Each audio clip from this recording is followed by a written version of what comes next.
مذہبی تاریخ میں، لیکن آپ یہ یقین رکھیے کہ مذہبی تاریخ میں بہت سے کردار اور بنیادی کردار اکثر اور بیشتر فرضی ہی ہوتے ہیں، کہ کون سے شہر سے کون سے شہر گئے تھے، کون سے خط پہ گئے تھے، کون سے خط پہ انہوں نے کیا کیا تھا، کس سے وہ وظیفہ لیتے تھے، کس سے وظیفہ نہیں لیتے تھے، یہ سیاسی جنگ تھی، یہ فقہی جنگ تھی، یہ شرعی جنگ تھی، یہ اقتدار کی جنگ تھی۔ مزاحمت کے کسی کردار کی آپ کو ہیپی اینڈنگ نہیں ملے گی، اور عشق کے کسی کردار کی آپ کو ہیپی اینڈنگ نہیں ملے گی، محبت کے کردار کی۔ بچے کی مذہبی کنڈیشننگ کسی بھی مذہب کے اندر، کسی بھی مسلک کے اندر نہیں ہونی چاہیے، بیکاز پھر آپ اسے باؤنڈ کر دیتے ہیں، اسے آپ بہت کنویں کا میڈک بنا دیتے ہیں۔ میرا خیال یہ ہے کہ جتنا دین سیاست کے اندر آئے گا، چنگیزی اتنی بڑھتی جائے گی۔ یہ بہت سا جو ہمارا علم ہے نا، یہ جگالی پہ مبنی ہے، جسے ہم علم کہتے ہیں۔ ہم بے شمار قصوں کا میتھمیٹیکل یا سائنٹیفک انالیسس کرنے کی کوشش کریں گے تو سب کچھ ردی کی ٹوکری میں ڈالنا پڑ جائے گا۔ بنیادی طور پر مذہب فیصلہ نہیں کرتا، شعور اجتماعی فیصلہ کرتا۔ آپ عورت کو دبا نہیں سکتے 1000-1500 سال پرانی روایت کی بنیاد پر۔ میں اس سے تو ایگری نہیں کرتا کہ انہوں نے کربلا کو بنیاد بنایا۔ تو یہ جو ایرانی فلسفہ ہے نا، یہ بنیادی طور پہ ایران سے ایکسپورٹ ہوا، اس کا تعلق حسینیت سے نہیں ہے، اس کا تعلق شیعت سے نہیں ہے۔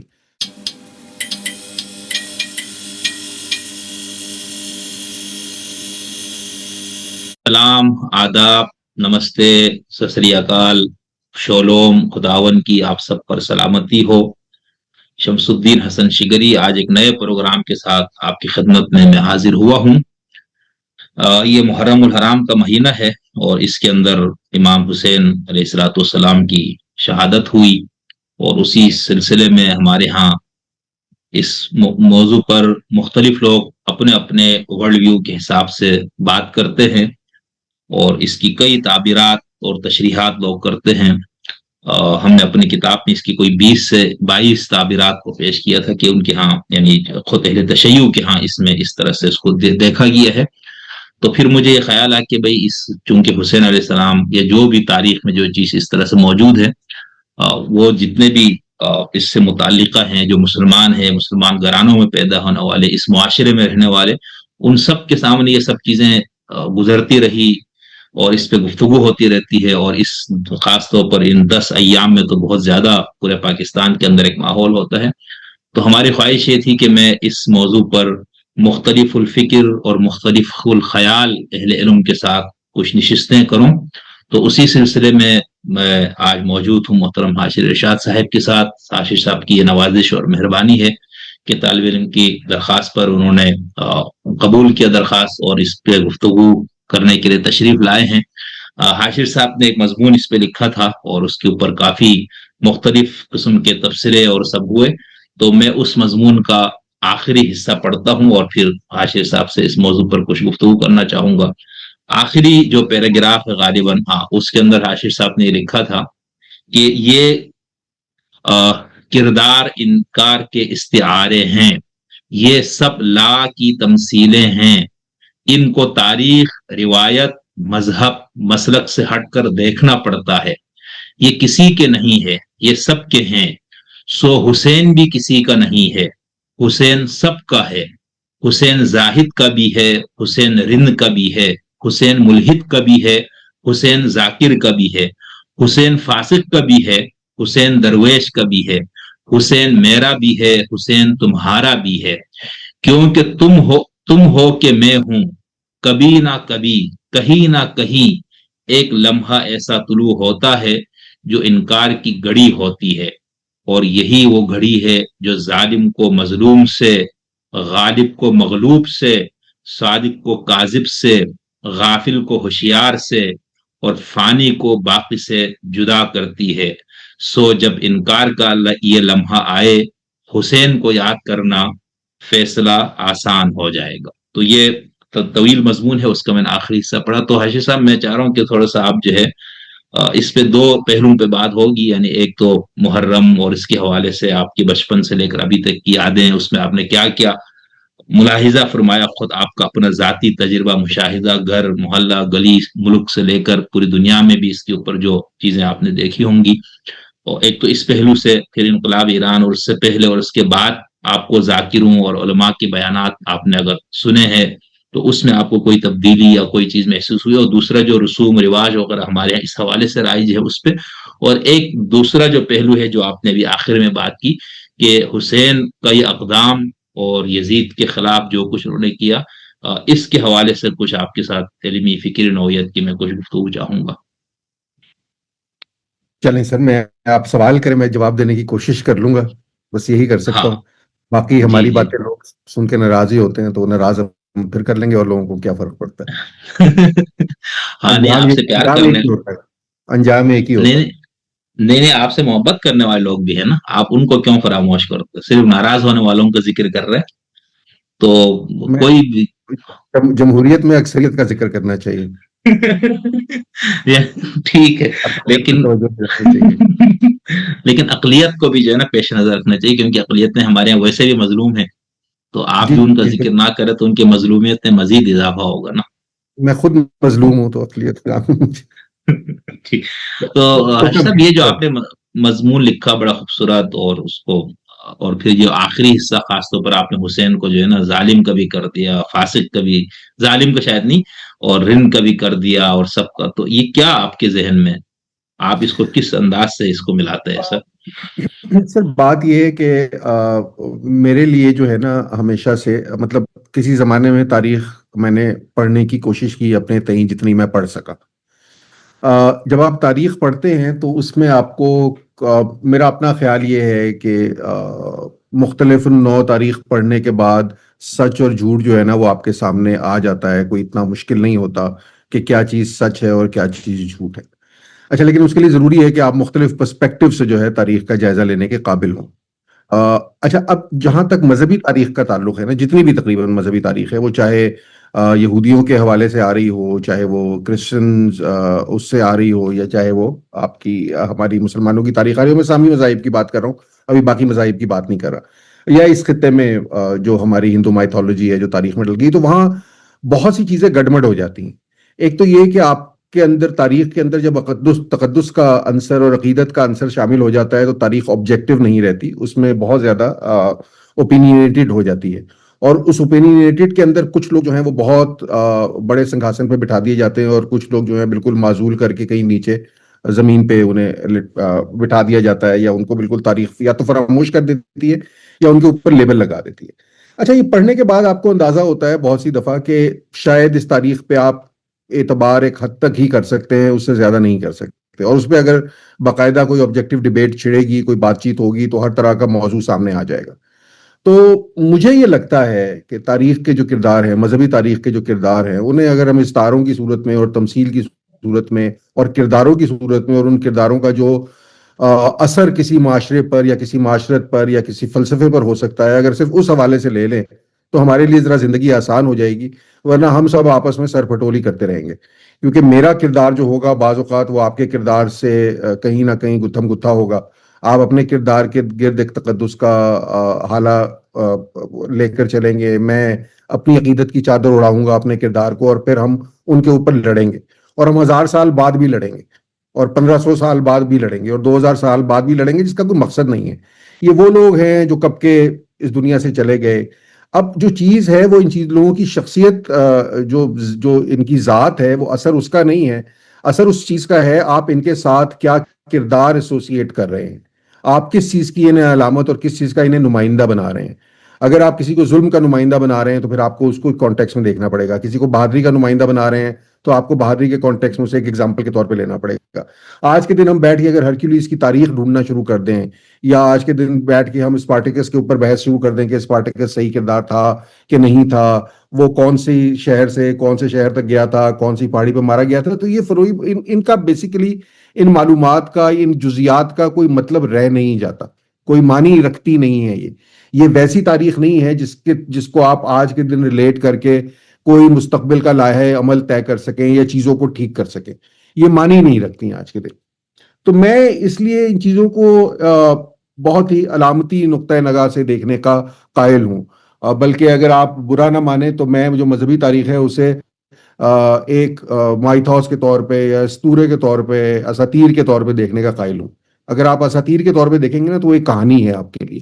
اس کہانی سے آپ اچھے سبق لے سکتے ہیں، اور اس کہانی میں پھر آپ یہ فیصلہ کر سکتے ہیں کہ کون سے سبق آپ نے اپنی پسندیدہ شخصیت سے ایسوسیٹ کرنے ہیں اور کون سے نہیں کرنے. کیونکہ اگر تاریخ کو میں ایز اٹ از لے لوں، ایون وہ تاریخ جو کہ اویلیبل بھی ہے، تو بڑی گڑبڑ ہو جاتی ہے. اس کے اندر بہت سی شخصیات کے ساتھ ایسے ایسے واقعات ہمیں مل جاتے ہیں جو ہمیں مسترد کرنے پڑتے ہیں. اگر ہم مسترد نہ کریں تو ان شخصیات کو جو ہم مقام دینا چاہتے ہیں وہ مقام دے نہیں پاتے. اگر ہم انہیں اب اسی وجہ سے تاریخ میں آپ کا کوئی بھی مذہبی تاریخ کا کوئی بھی شخص مطالعہ کر رہا ہوگا تو وہ لامحالہ چیری پکنگ کا عادی ہوگا. وہ آپ کو بتائے گا جی میں ابن اسحاق کی فلاں بات سے اتفاق کرتا ہوں، لیکن فلاں بات جو ہے ابن اسحاق سے بڑا جھوٹا تو پیدا ہی نہیں ہوا، یہاں تک بات چلی جائے گی. تبری سے بڑا جو ہے داستان تراز آدمی نہیں تھا تو اس نے تو یہ فلاں جو ہے فلاں راوی جو ہے وہ غلط ہے. فلاں بھائی 1500 سال پہلے کا نہ تمہیں صحیح راوی کا تم انتخاب کر سکتے ہو نہ غلط راوی کا انتخاب کر سکتے ہو. یہ بات کرنا یہ سلسلہ ذہب ہے جی یہ فلاں شخص جو ہے وہ ساری عمر سچ بولتا رہا، اس کا دادا سچ بولتا رہا، اس کا باپ سچ بولتا رہا، یہ بہت بیوقوفانہ باتیں ہیں ایکچولی. تو میں اس چکر میں پڑھنا نہیں چاہتا کہ کون سی چیز جو ہے، کون سی روایت قوی ہے تو کون سی روایت ضعیف ہے تو کون. بھائی کوئی جو اچھی چیز ہے جو مجھے اچھے، اب ہوا تھا بچوں کی ہم کہانیاں لکھتے ہیں تو میٹر کیا کرتا ہے آپ سبق کیا دے رہے ہیں. جو اچھے سبق مل رہے ہیں میں وہ سبق پک کر لیتا ہوں، جو برے سبق مل رہے ہیں انہیں میں فراموش کر دیتا ہوں. بھائی اتنی سی بات ہے، اس کے اوپر لڑائی جھگڑا کرنے کی کیا ضرورت ہے اور کیا مسئلہ ہے اس کے اندر. صحیح. لیکن حاجی صاحب اس میں دو باتیں، ایک تو آپ نے اس کو کردار، تمثیل، علامتی یا استعارے جی بالکل. کے طور جی پر بالکل. لینا، اور پھر آپ نے اساطیر بھی قرار دیا نا. تو اب اساطیر کیا ایسا نہیں ہوتا کہ اس کا حقیقت میں وجود نہیں ہوتا، وہ ایک آپ کا تخیل ہوتا ہے، جبکہ جو تاریخی واقعات ہیں وہ تو تخیل نہیں ہے نا، کوئی نہ کچھ نہ کچھ تو ہوا ہے نا، قطع نظر اس کی کہ وہ کتنا ہوا. بالکل آپ بالکل درست کہہ رہے ہیں، لیکن ہوتا یہ ہے کہ تاریخی واقعات نا ایک حد کسی ایک سٹیج پہ آ کے ان کی اہمیت یا ان کا امپیکٹ اس قسم کا ہوتا ہے کہ وہ اساطیر میں ڈھل جاتے ہیں. یعنی ان کا جو اساطیری اسلوب ہے وہ امپورٹنٹ رہ جاتا ہے. مثال کے طور صحیح. پر جو حسین سے آپ بہادری کی روایت یا جو جنگ میں جس طرح کی جنگ ہو رہی ہے، جس طرح کشتوں کے پشتے لگائے جا رہے ہیں، آپ کو پتہ ہے جنگ اس طرح تو نہیں ہوتی. ایک شخص کا دو لوگوں سے بھی مقابلہ کرنا مشکل ہوتا ہے، لیکن یہاں پہ کیا ہوتا ہے، ایک شخص ہوتا ہے وہ 1000 بندوں کو مار دیتا ہے، ایک شخص جو ہے وہ دروازے اکھاڑ کے پھینک دیتا ہے، ایک شخص جو ہے وہ آ، اس کے آگے ڈیوڈ جو ہے جب پتھر چلاتا ہے. اب ڈیوڈ جو ہے ریئل کیریکٹر ہماری اسلامی تاریخ تو ہمیں یہ بتاتی ہے کہ ڈیوڈ نام کا کیریکٹر شاید موجود تھا.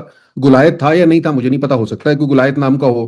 ڈیوڈ نے پتھر مارنے سے گلایت کا مرنا آپ کو سمجھ آتا ہے، مجھے تو سمجھ نہیں آتا. اساطیر ہوگی نا، لیکن اس کو آپ تاریخ کے طور پہ اگر رد کر دیں گے تو یہودی قبیلے کی پوری تاریخ میں ڈیوڈ کا یا سولومن کا بہت بڑا کیریکٹر ہے. اس کے اندر تاریخ اور اسطورہ جو ہے نا وہ کہیں نہ آپس میں گتھ جاتا ہے، آپس میں مل جاتا ہے. میں اساطیر اس صحیح. حوالے سے نہیں کہہ رہا کہ فرضی کردار ہیں، حسین فرضی کردار ہے یا مطلب بہت مذہبی تاریخ میں، لیکن آپ یہ یقین رکھیے کہ مذہبی تاریخ میں بہت سے کردار اور بنیادی کردار اکثر اور بیشتر فرضی ہی ہوتے ہیں. آ، صحیح.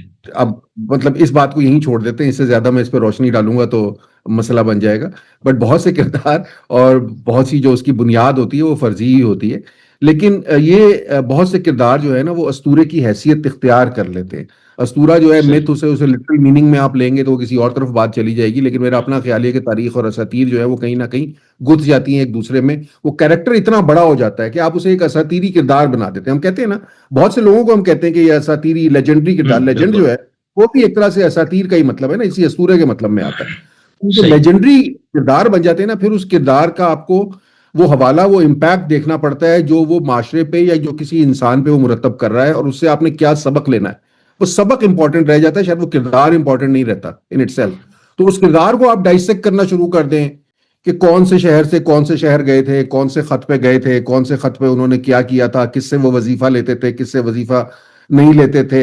یہ سیاسی جنگ تھی، یہ فقہی جنگ تھی، یہ شرعی جنگ تھی، یہ اقتدار کی جنگ تھی. یہ باتیں لا یعنی ہو جاتی ہیں، مطلب اس کا میٹر نہیں. میں آج کھود کے نکال بھی لوں گا سو کیا فرق پڑے گا مجھے آپ بتائیے، مطلب اس سے میں کیا نتیجہ نکال لوں گا. فرض کر لیجئے میں آج کسی طرح یہ ثابت کر دیتا ہوں کہ یزید حق پہ تھا، so what will happen, what will happen to my society, what will happen to you, what will happen to me. ہمارے اوپر اس کا کیا امپیکٹ پڑے گا. ہم نہیں یہ لڑیں بہت کیوں دو کرداروں کے اوپر، کس بنیاد پہ لڑیں. ایک کردار ہے وہ بھی موجود نہیں ہے، دوسرا کردار ہے وہ بھی موجود نہیں ہے. ہم نے کرداروں کے ساتھ کچھ خصوصیات وابستہ کر دی ہیں. ہم کہتے ہیں کہ آپ کے اندر جب یزیدیت نہیں ہونی چاہیے تو بنیادی طور پہ ہم یہ کہہ رہے ہیں کہ آپ کو ظالم نہیں ہونا چاہیے، آپ کو ناانصافی صحیح. نہیں کرنی. صحیح. آپ اس کردار کے آج معنی اگر اس کردار کی تاریخی حیثیت بدل دیں گے تو معنی اپنی جگہ وہیں کا وہیں کھڑا رہے گا. معنی بعض اوقات نہیں بدلتا، معنی بالکل. اتنے معروف ہو جاتے ہیں. جب ہم حسینیت کہتے ہیں تو حسینیت سے ہماری ہرگز یہ مراد نہیں ہوتی کہ آپ اقتدار کی لالچ میں جنگ کر رہے ہوں گے. اس کو کوئی حسینیت نہیں کہے گا. جو حسین کے مخالف آج کے دن ہوں گے وہ بھی حسینیت کو ان معنوں میں استعمال ہی نہیں کریں گے، کیونکہ یہ معنی اب اس کے ہیں ہی نہیں، یا یہ معنی اس کے ساتھ ایسوسیٹ کیے ہی نہیں جا سکتے. برسوں میں اس کا ایک کانٹیکسٹ بن گیا ہے، اس کی ایک کونوٹیشن بن گئی ہے. وہ کونوٹیشن اور وہ کانٹیکسٹ جو ہے نا وہ میٹر کرتا ہے آج کے دن. میرا تو اپنا یہ خیال ہے، جو ٹھیک، جس سے تھینک یو. اتفاق کرنا ظاہر ہے کسی کا ضروری نہیں ہے. جی بہت شکریہ. لیکن میں اس سبق اور کردار اور اس حوالے سے تو آپ سے ایک دو سوال کروں گا. اس سے پہلے آپ نے یہ فرمایا کہ تاریخ کے اندر جو واقعات اس طرح ہوئے اور آج سے 1000 سال 1100 سال پہلے فلاں راوی ایسا تھا یوں تھا، لیکن ہمارے ہاں تو بہت زیادہ اس کو مسلمانوں کے علمی تاریخ کا سب سے بڑا کارنامہ بیان کیا جاتا ہے. اسماء و رجال، ایک ایک راوی کی چھان پھٹک ہوئی اور جھوٹا کون سچا کون. تو آپ اس کو بالکل کہتے ہیں کہ ایم ہی تھا یہ سارا، کوئی اس کی حیثیت نہیں ہے.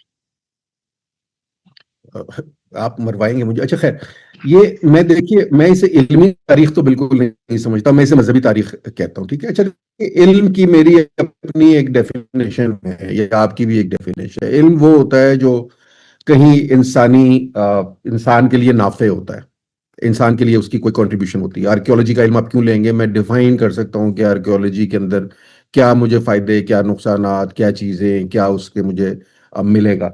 یہ بہت سا جو ہمارا علم ہے نا، یہ جگالی پہ مبنی ہے، جسے ہم علم کہتے ہیں. مثال کے طور پہ ہم علم النجوم بھی کہتے ہیں، ہم علم جی. الجعفر بھی کہتے ہیں، علم رمل بھی کہتے ہیں.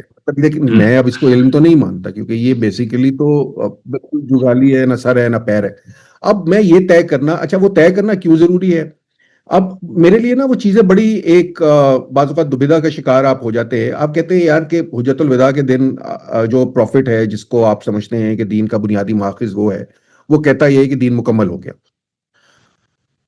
ٹھیک ہے، لیکن حدیث کا کوئی مجموعہ جو ہے وجود نہیں رکھتا، نہ وہ اس کے اوپر بات کرتا ہے کہ حدیث ہونی چاہیے، روایت ہونی چاہیے، یا تم نے جو مجھے فالو کرنا ہے وہ کس بنیاد پہ کرنا ہے. جب تک وہ کتابیں وجود میں نہیں آئیں گی تب تک تم مجھے فالو نہیں کر سکو گے.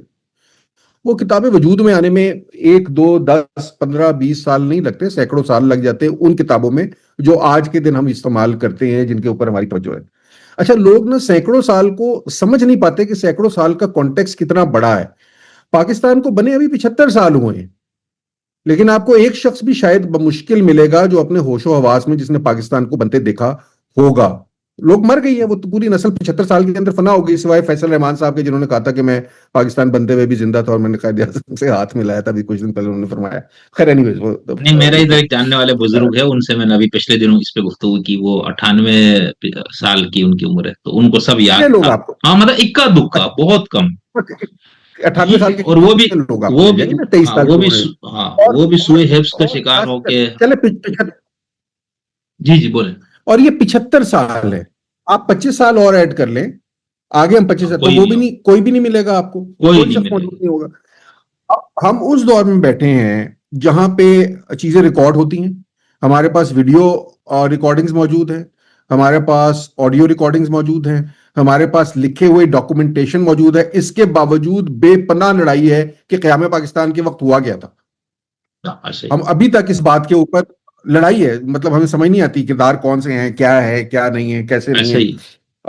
اور اچھا، مذہبی حوالوں سے بہت ساری چیزیں، مثال طور پر غازی علم الدین کا جو مقدمہ ہے، اگر آپ اس مقدمے کی آج ڈاکومنٹ نکال کے دیکھ لیں تو اس مقدمے کے ڈاکومنٹ میں یہ لکھا ہوا ہے کہ انہوں نے صحت جرم سے انکار کیا تھا. انہوں نے کہا مجھے تو پتہ ہی نہیں میں نے یہ کون شخص ہے، میں تو ایسے ہی جا رہا تھا، پولیس نے مجھے در لیا، میں نے چھری تو اچھا. ماری نہیں. اچھا، لیکن ہمارے یہاں جو تاریخ بن گئی ہے، جو تاریخ کتابوں کے اندر لکھی گئی ہے، اس کے اندر آپ نے عاشق رسول اور اپنی جان قربان کر دی اور اس قسم کی باتیں کی. غازی علم الدین نے تو خود کہا تھا کہ مجھے تو بلا وجہ دھرا گیا ہے، میرا تو کوئی اجی ریکارڈ کا حصہ ہے، لیکن وہ ریکارڈ ختم ہو گیا، کوئی پڑھ نہیں رہا، کوئی اس کے اوپر بات نہیں کر رہا. یہ 75 سال کے اندر 70 سال کے اندر 80 سال کے اندر چیزیں آگے پیچھے ہو گئی. ایک چیز ہوتی ہے جو ہم کہتے ہیں چائنیز وسپر، پتہ نہیں آپ نے وہ کبھی اس کی اپلیکیشن جی دیکھی نہیں. چائنیز وسپر میں یہ ہوتا ہے کہ آپ 25 لوگوں کو کھڑا کر دیں، شمس الدین صاحب آخری آدمی اور عاشر صاحب سب سے آگے کھڑے ہوں، اور شمس الدین صاحب کو یہ جملہ دہرائیں اگلے بندے کے کان میں، اور اس سے اگلے کو آواز نہ جائے، اور پھر وہ جملہ جو اس نے سنا ہوگا وہ اگلے کو دہرائے. 20 سے 25 لوگوں کے دوران وہ جملہ کہیں کا کہیں بن جاتا ہے، اس کی کچھ بن جاتی ہے. یہ اب آپ دیکھیں زمان و مکان میں یہ چند سیکنڈ کے اندر ہو رہا ہے. صرف یہ کہ ٹرانسمیشن یہ 15-20 لوگوں کے اندر، تو وہ جملہ کبھی بھی وہ جملہ نہیں رہتا جو جملہ پہلے بندے نے کہا ہوتا ہے. Not even once. یہ چائنیز یہ بالکل بدل جاتا ہے، اسے ہم کہتے ہیں کمیونیکیشن وائز کہتے ہیں. آپ کہتے ہیں صحیح. جنریشن وائز یہ کمیونیکیشن وائز جو ہے یہ رہی ہیں. ایک بندے نے اپنے بیٹے کو بتایا, اس نے اپنے بیٹے کو بتایا, اس نے اپنے چاچے کو بتایا, اس نے بھتیجے کو بتایا, بھتیجے نے بھانجے کو بتایا, بھانجے نے پوتے کو بتایا, اور آپ کو بالکل صحیح کسی نے بتا دیا. اگر اتنا ہی تھا تو 7 لاکھ 8 لاکھ حدیثوں میں سے آپ 6-7 ہزار نہیں چنتے نا. اچھا, وہ 7 لاکھ حدیثوں والا بھی فسانہ ہے. اگر آپ واقعی اس کو دیکھیں جس طرح کی بات کی جاتی ہے, جتنا وقت اس میں تو میتھمیٹیکلی وہ پاسبل نہیں ہے, لیکن ایک فسانہ بن گیا, تو آپ فسانہ سن لیتے ہیں. آپ عشاء, وہ فجر کی وضو سے عشاء کی نمازیں پڑھ رہے ہوتے ہیں لوگ, 40-40 نمازیں پڑھ رہے ہوتے ہیں, یہ بھی قصے ہمارے یہاں لکھے ہوئے. تو قصے ہیں, وہ آپ سن لیں اس کو قصوں کے طور پہ, کوئی حرج نہیں ہے, کوئی برائی نہیں ہے. لیکن کبھی اس کا میتھمیٹیکل, ہم بے شمار قصوں کا میتھمیٹیکل یا سائنٹیفک انالیسس کرنے کی کوشش کریں گے تو سب کچھ ردی کی ٹوکری میں ڈالنا پڑ جائے گا. تو نہ پڑے اس چکر کے اندر. جو چیز ٹھیک, میں دیکھیے بیٹا بڑا سمپل سا اصول ہے, جو چیز ٹھیک لگتی ہے نا, اچھی لگتی ہے, اور جس سے کوئی انسانیت کو, کوئی یا لوگوں کو یا معاشرے کو یا معاشرت کو کوئی فائدہ پہنچ رہا ہوتا ہے, اسے لے لیں. اور جو چیز غلط لگ رہی ہے اسے ریجیکٹ کر دیں. چیری پکنگ نہ, وہ چیری, یہ بھی ایک طرح کی چیری پکنگ ہی ہے, لیکن اس چیری پکنگ کا مقصد جو ہے نا وہ کچھ اور ہے. اس چیری پکنگ کا مطلب اپنا نظریہ ٹھوسنا نہیں ہے کسی پہ. اس چیری پکنگ کا مطلب یہ ہے کہ آپ ایک بہتر انسان بننے کی کوشش کر رہے ہیں. تو مجھے جو لیکن اس چیز میں اچھی لگتی ہے. جی جی بولیں, نہیں آپ بات جب پوری کریں. ہاں, بس میں یہی بات تھی, میں تو یہ کہہ رہا ہوں. تو بات جہاں ٹھیک ہے اٹھا لیں, جو بات جہاں غلط ہے اسے ریجیکٹ کر دیجیے. نہیں تو اب آپ یہی دفاع دیکھیں نا, سب سے مسئلہ یہاں پر آئے گا نا, اب صحیح اور غلط جب آپ نے کہہ دیا تو ادھر جھگڑا یہ ہوگا کہ آپ کا صحیح کا معیار الگ ہے, میرا الگ ہے. تو اس کا پیمانہ کیا, فائدہ معاشرے کا, اس کا انسانیت کا. آج میں کوئی پتہ نہیں آج کس کا میں پڑھ رہا تھا, انہوں نے کہا جی جو مذہب ہے وہ اخلاقیات کا ضمیر ہے. کسی نے کوئی لکھا ہوا تھا فیس بک پہ, ایسے ہی اسکرول کرتے ہوئے پڑھ لیا, بھول گیا مجھے کس نے لکھا تھا. جو مذہب ہے نا, مذہب کے بنیادی طور پر, چونکہ ہم مذہبی تاریخ اور مذہبی حوالوں سے گفتگو کر رہے ہیں, صرف 2 کانٹیکسٹ ہیں. ایک کانٹیکسٹ وہ ہے جو انسان اور خدا سے متعلق ہے, جس میں انسان اور انسان کا کوئی عمل دخل نہیں ہے. آپ نماز پڑھنا چاہتے ہیں پڑھیں, مجھے کیا فرق پڑتا ہے, کسی کو بھی کیا فرق پڑتا ہے. آپ روزہ رکھنا چاہتے ہیں روزہ رکھیں, بڑی اچھی بات ہے. آپ زکوٰۃ دینا چاہتے ہیں دیں, آپ حج کرنا چاہتے ہیں کریں, عبادت کرنا چاہتے ہیں کریں, خدا سے دعا مانگنا چاہتے ہیں دعا مانگیں, خدا کو اپنا مسیحا سمجھنا چاہتے ہیں, آپ سمجھتے ہیں کہ خدا پہ آپ کے اعتقاد سے آپ ایک بہتر آدمی بن سکتے ہیں, بڑی اچھی بات ہے, اس میں کوئی مسئلہ نہیں. اچھا, پھر وہ چیزیں, وہ معاملات آ جاتے ہیں جنہیں ہم معاملات کہتے ہیں, جو انسانوں سے متعلق ہے. وہاں پہ بنیادی طور پر مذہب فیصلہ نہیں کرتا, شعور اجتماعی فیصلہ کرتا. مثال کے طور پہ آپ کے مذہب میں غلامی کے آداب بتائے گئے, کسی بھی تمام سامی مذاہب میں بتائے گئے. اب غلامی کے آداب بتانے کا یہ مطلب, اصولی طور پہ یہی مطلب ہے کہ غلامی کو انڈورس کیا جا رہا ہے, لیکن آج آپ اور میں غلام بنانے کی بات کر نہیں سکتے, بیکاز آج کا شعور اجتماعی جو ہے وہ غلام بنانے کی اجازت نہیں دے. ٹھیک ہے جی. عورت کے ساتھ, آپ کو یاد ہوگا محمد خان شیرانی صاحب نے کچھ سال پہلے کہا تھا کہ عورت کو ہلکا پھلکا مار سکتے ہیں. اب باقاعدہ انہوں نے قرآن کی آیت سے ایک وہ بات جو ہے وہ لگتی تھی سامنے, پر اتنا شور مچ گیا کیونکہ آج کے دن جو ہے عورت کو مارنا مرد کا, وہ کسی بھی حوالے سے ٹھیک نہیں سمجھا جا سکتا. اس کے اندر بہت سے باتیں آ جائیں گی, بہت سے مسائل آ جائیں گے. اچھا, کچھ چیزیں ایسی ہیں جو بنیادی طور پہ اگین وہ اسطورے والی باتیں ہیں. آپ کہتے ہیں جی آدم اور حوا جو ہیں وہ زمین پر اترے تھے, اور جو شہاب ثاقب ہے وہ آپ جنوں کو مارنے کے لیے استعمال کرتے ہیں. اچھا, اب اس کے اوپر آپ کہتے ہیں کہ آپ یقین رکھنا چاہیں تو مجھے کوئی مسئلہ نہیں ہے اس سے, لیکن اگر آپ مجھے سائنٹیفک ایکسپلین کرنے کی کوشش کریں گے تو میں سائنٹیفکلی آپ سے ڈیبیٹ ضرور کروں گا, بٹ آپ کی یقین رکھنے یا نہ رکھنے سے مجھے کوئی فرق نہیں پڑے گا. لیکن جب آپ غلامی پہ یقین رکھیں گے, جب عورت کو مارنے پہ یقین رکھیں گے, جب آپ ملٹیپل شادیاں کرنے میں جس میں انصاف جو ہے آپ کہیں گے میں خود کروں گا, شوہر انصاف کیسے کر سکتا ہے, میری سمجھ سے باہر ہے. مطلب انصاف کا تو جو پیمانہ ہے وہ کوئی جج ہوگا نا, کوئی جج اجازت دے گا, آپ وہ کریں گے, یا اس قسم کے آپ کام کریں گے جو بنیادی طور پر معاشرے میں یا تو ظلم کو فروغ دیں گے یا صنفی امتیاز کو فروغ دیں گے, اس لیے کہ وہ اخلاقی پیمانہ جو آپ استعمال کر رہے ہیں اس اخلاقی پیمانے, وہ اخلاقی پیمانہ چونکہ ایک جگہ جامد ہے, اس میں ایوولوشن کی گنجائش نہیں تھی, تو وہ آج کے شعور اجتماعی کے ساتھ الائن نہیں ہو رہا, میچ نہیں کر رہا. تو میں اسے مسترد کروں گا وہاں پہ کھڑا ہو کے کہ یہ بے شک کہیں بھی لکھا ہوا ہے, بے شک اس کی کوئی بھی لاجک ہو, آپ اس کو فی الحال چھوڑ دیں, اس کا فائدہ نہیں ہے آپ کو. آپ عورت کو دبا نہیں سکتے 1000-1500 سال پرانی روایت کی بنیاد پر. آپ عورت کے بارے میں یہ نہیں کہہ سکتے کہ اس کی جگہ یا تو گھر ہے یا قبر ہے. چاہے اس کی بنیاد آپ کسی کلچرل روایت کو بنائیں، چاہے اس کی بنیاد آپ مذہبی روایت کو بنائیں. اگر نہیں ہے تو بہت ہی بری بات ہے کہ آپ جھوٹ بول رہے ہیں، اور اگر ہے تو بھی میں اسے غلط کہوں گا، تو بھی میں اسے مسترد کروں گا.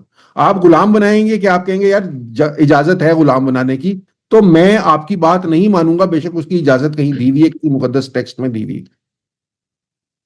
یہ بڑے بنیادی اصول ہیں. آپ آج کے دن بلاسفیمی کا قانون بنائیں گے جس کی قرآن میں کہیں کوئی جگہ نہیں ہے.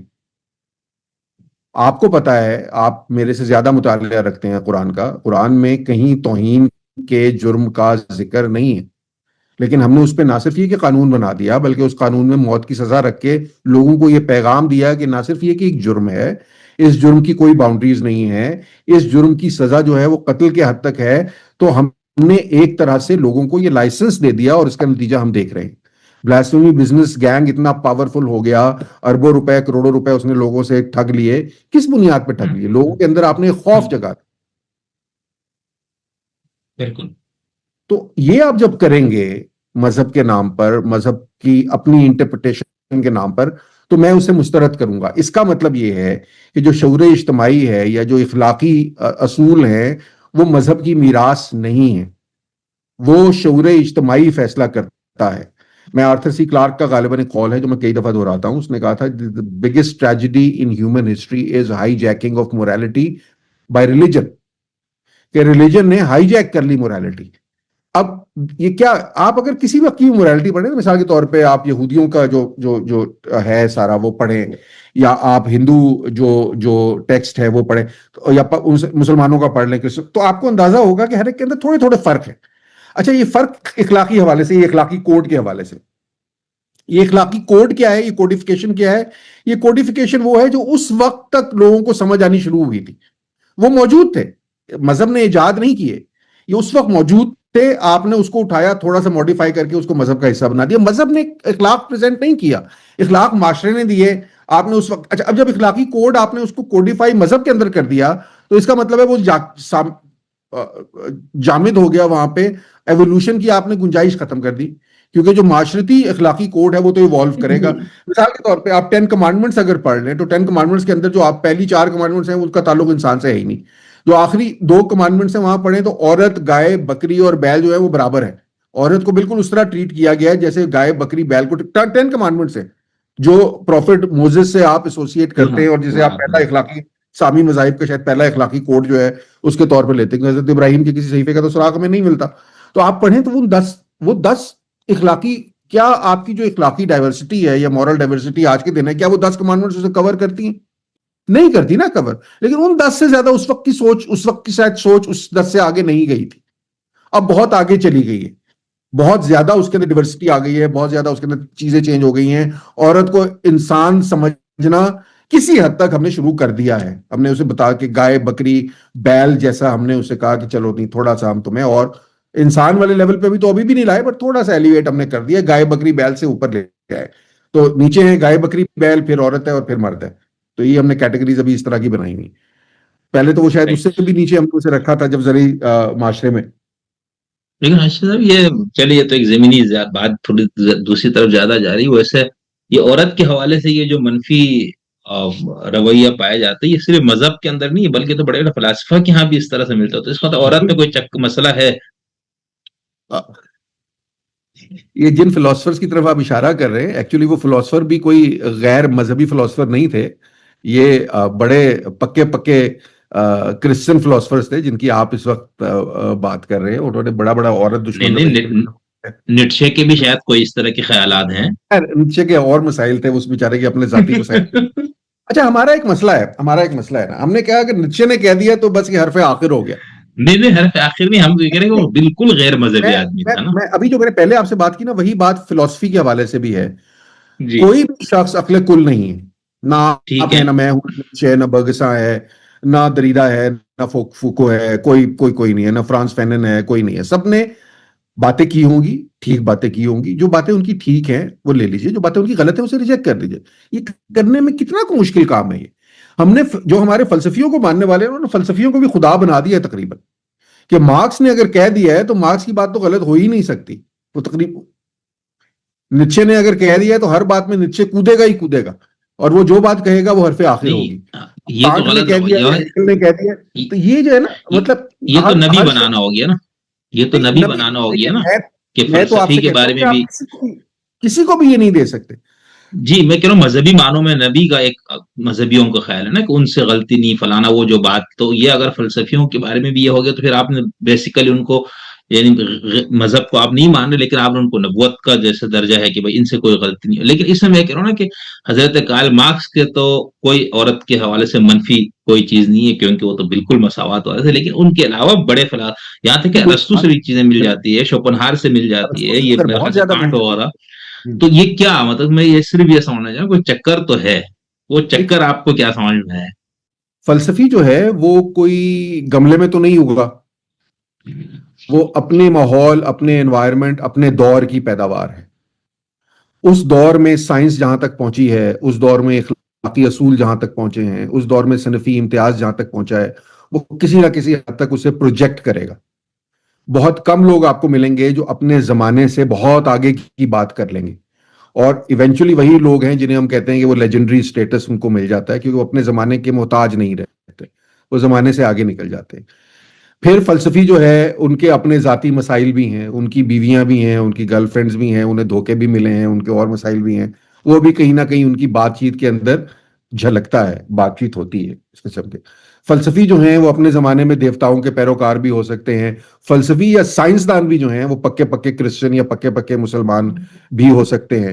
وہ وہاں ویسی باتیں بھی کر سکتے ہیں جس کا مثال کے طور پہ ڈاکٹر عبدالسلام بھی جو ہیں انہوں نے کہا تھا کہ مجھے ایک جگہ کسی انٹرویو میں انہوں نے کہہ دیا تھا, پتہ نہیں کیوں کہا تھا بھائی, کہ مجھے جو خیال ہے وہ آیت پڑھ کر آیا. حالانکہ یہ خیال جو ہے یہ ان کے ساتھ 3 سائنسدان اور تھے اور یہ کسی اور کا خیال تھا جس کو انہوں نے کسی حد تک ریفائن کیا اور آگے بڑھایا, بٹ انہوں نے کہا کہ قرآن کی آیت پڑھ کے میرے ذہن میں یہ خیال آیا کہ بھی الیکٹرو میگنیٹک تھیوری کے اوپر میں کام کروں اور اس کے اوپر بات کروں.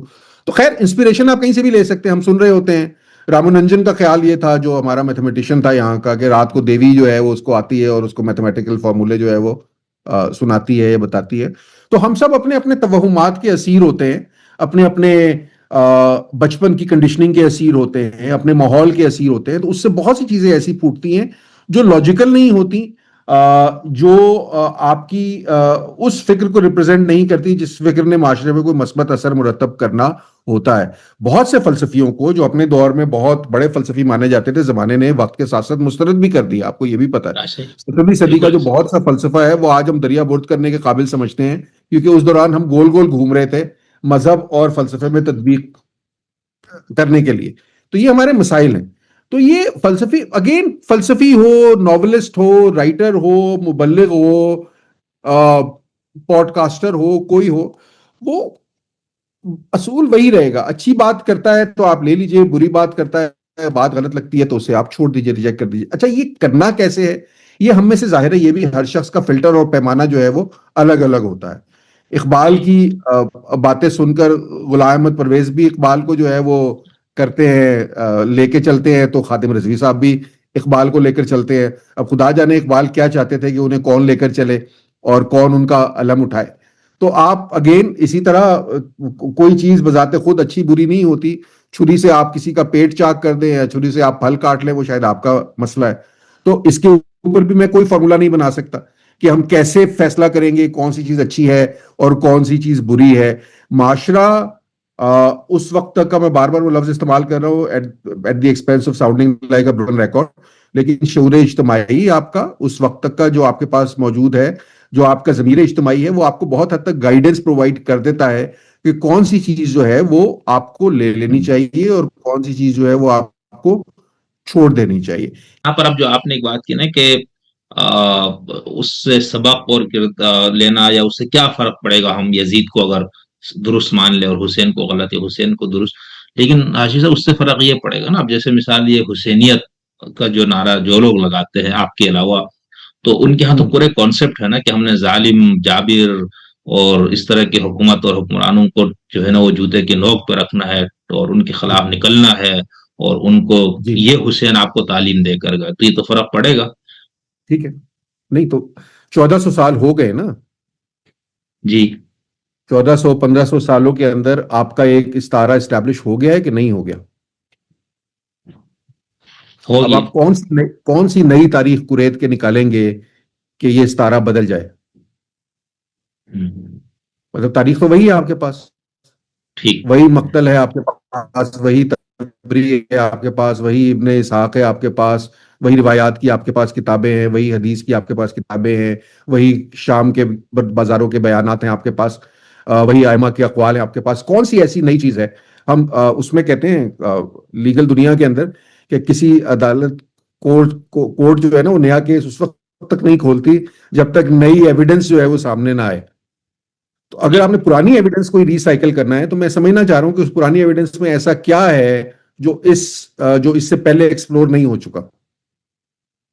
صحیح.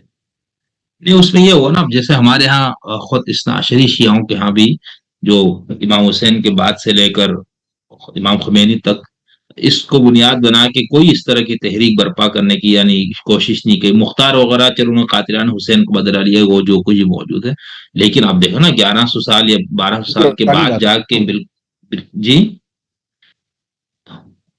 یعنی ہے یہ اتنے. مختار سخی والی تو بات بہت پرانی.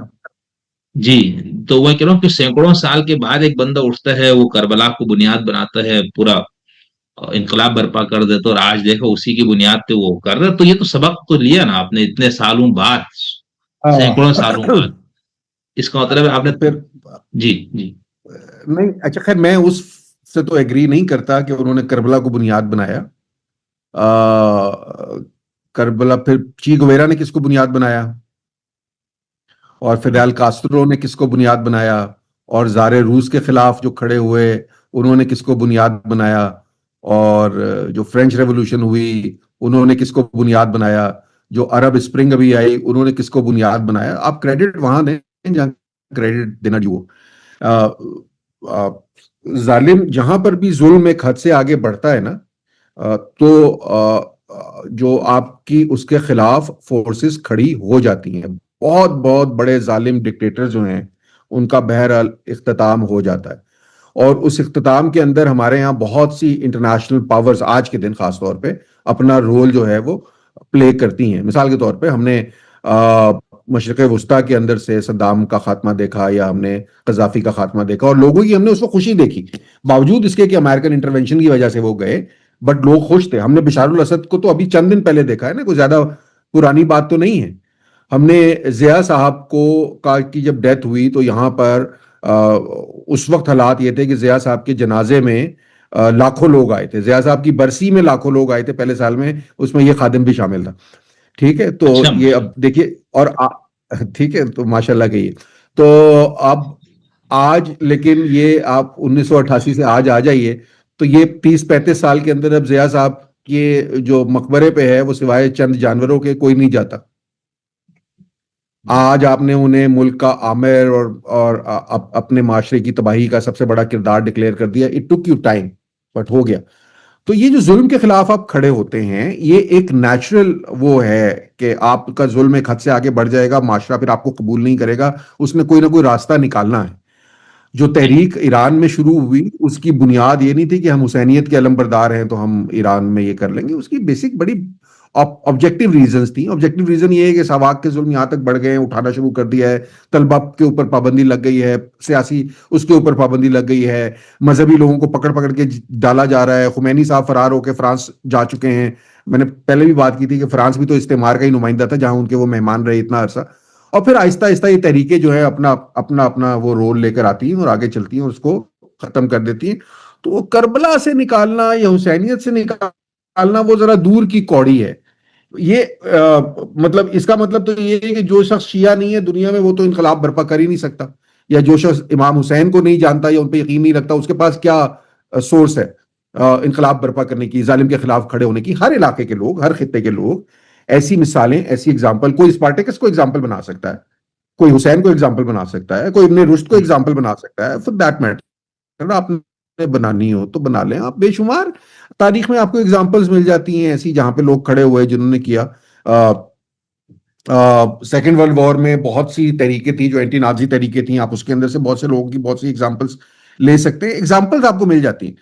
تو یہ کہنا کہ صرف اسی وجہ سے یہ حسینیت کی وجہ سے یا کربلائیت کی وجہ سے کوئی انقلاب ایران آیا, یہ کوئی ماننے والی بات نہیں ہے.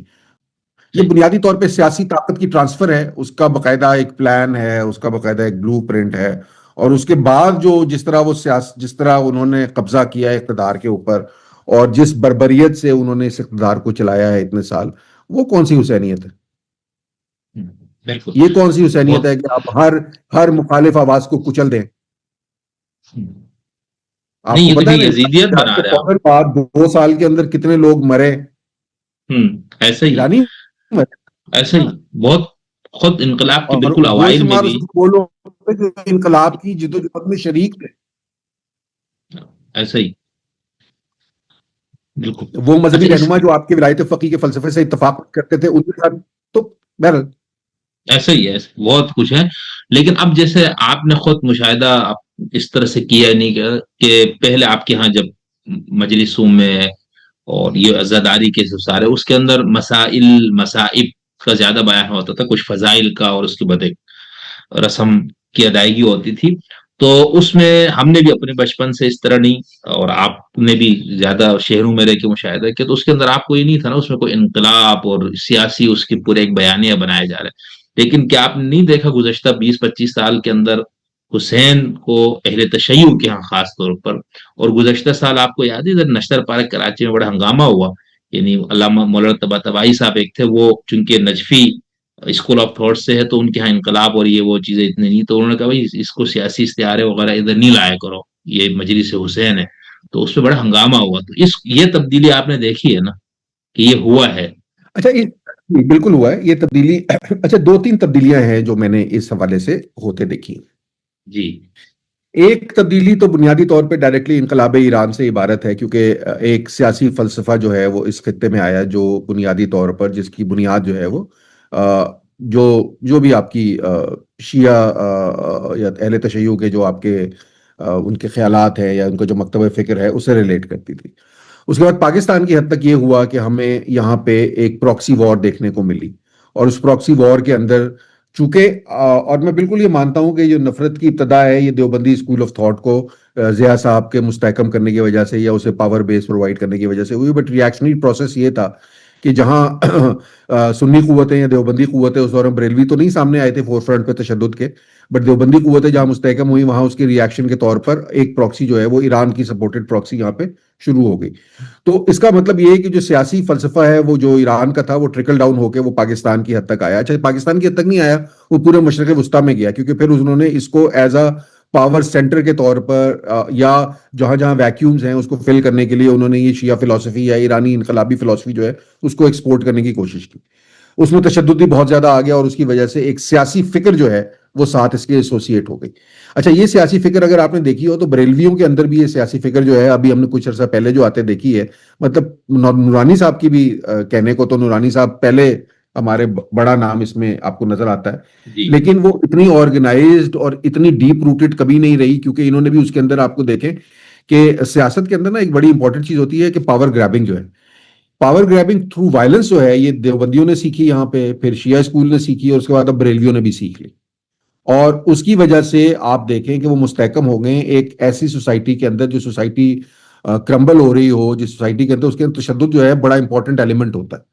تو یہ تشدد کی وجہ سے، تشدد اور ہتھیار کے اس کے اوپر انہوں نے یہ پاور گریب کر لی ہے. ٹی ایل پی کے ووٹس آپ کو پتا ہے کتنے زیادہ ووٹ ٹی ایل پی نے پچھلی دفعہ لیے ہیں. آپ اور میں لاکھ ان کی فلسفی سے اختلاف کریں، لیکن وہ ڈیپ روٹڈ ہے سارے پاکستان میں. جس دن وہ چاہتے ہیں تماشا برپا کر دیتے ہیں، تباہی برپا کر دیتے ہیں.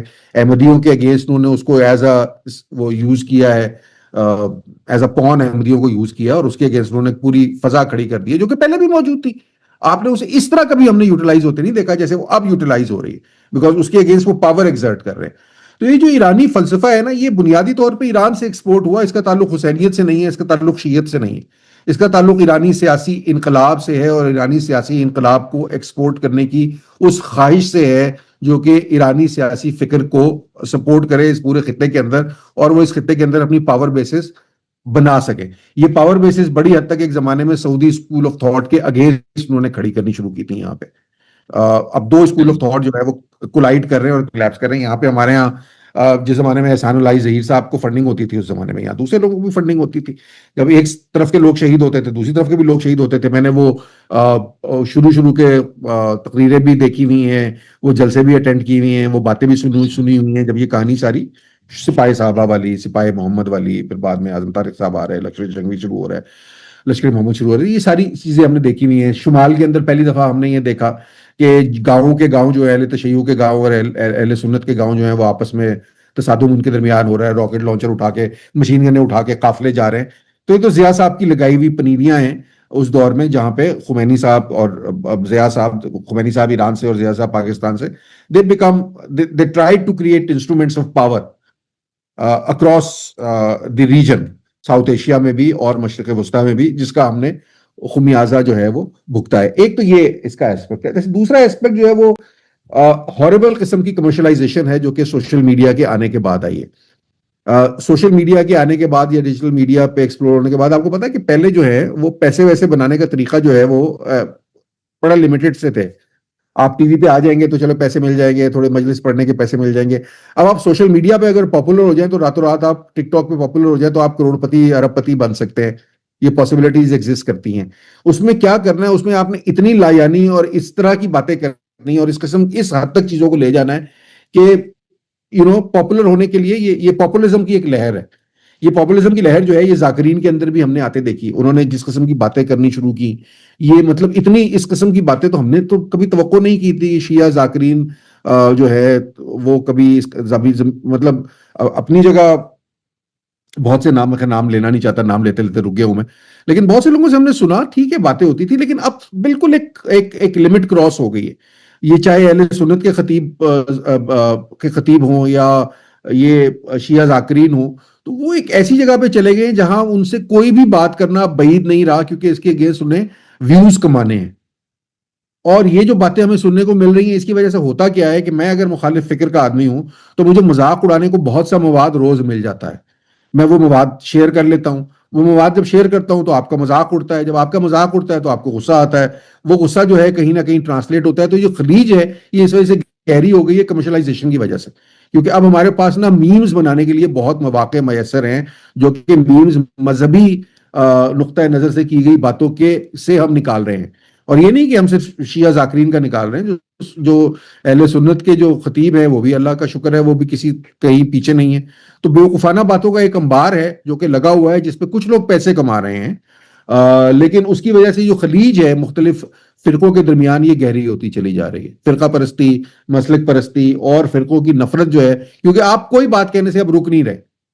اور جو بات آپ پہلے کہہ رہے تھے جو کہ مسجد کے اندر رہ جاتی تھی یا ماں بارگاہ کے اندر رہ جاتی تھی، ایک دن ہوئی بات، دو لوگوں نے سنی، ختم ہو گئی بات. اب وہ بات جو ہے جب ایک دفعہ سوشل میڈیا پہ نشر ہو جاتی ہے تو وہ اگلے 50 سال وہیں پڑی رہتی ہے اور 50 سال اگلے استعمال ہوتی رہے گی وہ. تو یہ ایک بڑے مسئلہ ہے. کمرشلائزیشن نے ہمیں بڑا یہ ڈیجیٹل میڈیا کمرشلائزیشن نے ہمیں بڑا شدید اس حوالے سے نقصان پہنچایا ہے. اور یہ جو مجالس کے بیانات میں بھی آپ کہہ رہے ہیں نا کہ آپ نے محسوس کیا اس کو، یعنی خاص طور پولیٹیکل نقطۂ نظر سے اس پورے کو بیان کرنا. اور دیکھیے میں ذاتی طور پہ نا پولیٹیکل نقطۂ نظر کے بیانیے میں کوئی خاص اس کا مخالف نہیں ہوں. میں اس کی وجہ آپ کو بتاتا ہوں. اس کی وجہ یہ ہے کہ ارسطاٹل نے پولیٹکس کو ماسٹر سائنس کہا تھا. اس نے کہا تھا کہ جتنی آپ کی سبجیکٹس ہیں نا وہ بنیادی طور پر پولیٹکس سے پھوٹتے ہیں. اب اس کا مطلب یہ نہیں ہے کہ پولیٹکس کوئی سائنٹیفک منبع ہے کسی چیز کا. اس کا مطلب یہ ہے کہ دنیا میں جو بھی چینج آتی ہے وہ پولیٹیکل ویل کی وجہ سے آتی ہے. علم کی ترویج ہوگی تو اس کی بنیاد بھی پولیٹیکل ویل بنے گی. سائنس ٹیکنالوجی پروگریس کرے گی تو اس کی بنیادی پولیٹیکل ویل بنے گی. صنفی امتیاز میں کمی آئے گی تو اس کی بنیاد بھی پولیٹیکل ویل بنے گی. اچھا، اب پولیٹیکل کے اندر کنٹریبیوشن جو ہے وہ کلچر کی بھی ہوگی. ظاہر ہے اگر آپ کسی مذہب پہ یقین رکھتے ہیں تو پولیٹکس کے اندر وہ مذہب بھی کہیں نہ کہیں ٹرانسلیٹ ہوگا. اس کو آپ ڈینائی نہیں کر سکتے. میں ذاتی طور پر مذہبی سیاست کو اچھا نہیں سمجھتا، لیکن میں اس کو ڈینائی نہیں کر سکتا کہ ہمارے مذہبی خیالات جو ہیں وہ ہماری پولیٹکس پہ اثر انداز ہوتے ہیں. وہ ڈائسیکٹ بھی اس وقت ہو سکتے ہیں جب وہ خیالات سامنے آئیں گے اور اس خیالات کے اوپر تنقید کا دروازہ جو ہے وہ کھلے گا. تب تک آپ اسے پرے نہیں کر سکتے. ویٹیکن کی جو پولیٹیکل پاور تھی وہ پولیٹیکل پاور اس وقت ختم ہونی شروع ہوئی جب اس پولیٹیکل پاور کے اوپر کوشچن ہونے شروع ہوئے.